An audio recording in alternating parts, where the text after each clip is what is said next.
2024.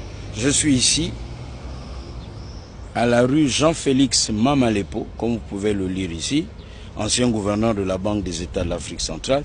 On peut d'ailleurs y lire, né en 1940 et décédé en 2012. Juste derrière moi, le service du Premier ministre de la République gabonaise, et en face se trouve le siège national de la Banque des États de l'Afrique centrale, la BEAC. Donc Mamalepo a été gouverneur.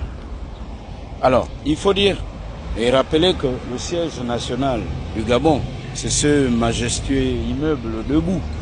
Mais un immeuble debout qui contraste avec ce gabonais, et c'est pourquoi je suis là ce matin, au pied de cet arbre qui est allongé.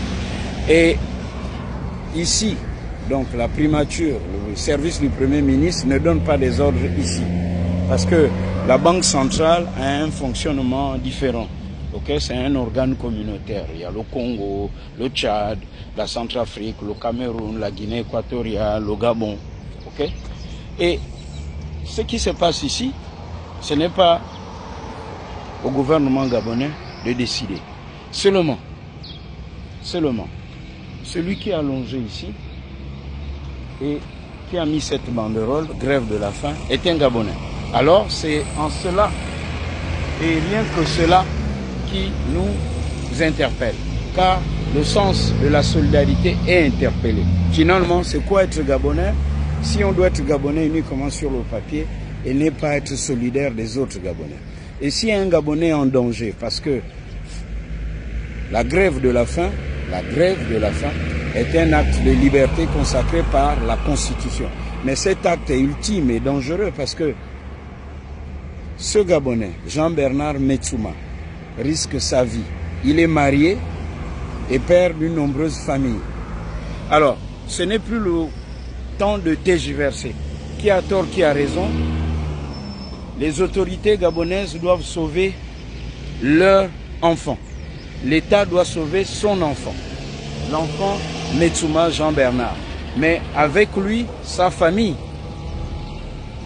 au sens pluriel du terme. Et son action nous interpelle et nous pose une question de fond en cette période de transition. Que veut dire restauration de la dignité des Gabonais dont parle le CETERI et dont on parle, et surtout en ce 1 an de transition? Il est là depuis le 21 août 2024.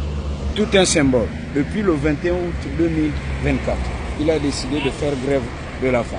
Nous sommes nombreux à circuler ici, à passer par là, et à lire grève de la faim, et à passer simplement son chemin.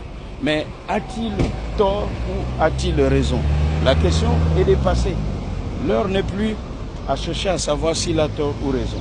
Alors, que fait le ministère de la Justice? Car nos différends sont réglés au ministère de la Justice. Que fait le ministère du Travail? Que fait le ministère de la Santé et des Affaires sociales? Où est le SAMU social? Toutes ces questions sont posées, et si son problème n'est pas réglé, si la vie de ce fils du Gabon n'est pas sauvée, c'est finalement la restauration cache des institutions, la restauration de la dignité des Gabonais qui deviendront des concepts creux. Car pour restaurer la dignité d'un Gabonais, il faut que ce Gabonais ait l'emploi, il faut qu'il travaille. Et l'emploi, comme nous le disons, cache pour tous, c'est-à-dire que cela soit concret, au-delà des mots, il faut le traduire par les arbres. Et je suis venu ce matin au pied de cet arbre. L'arbre donne la vie, bien qu'étant avec ses racines bien ancrées au sol, dire qu'il faut agir. Et si nous disons que nous sommes Gabonais, différents des autres peuples congolais, camerounais, tchadiens, centrafricains, il faut que nous montrions notre sens de la solidarité et redéfinissons c'est quoi être Gabonais. C'est être au chevet de ce frère et sauver sa vie cache.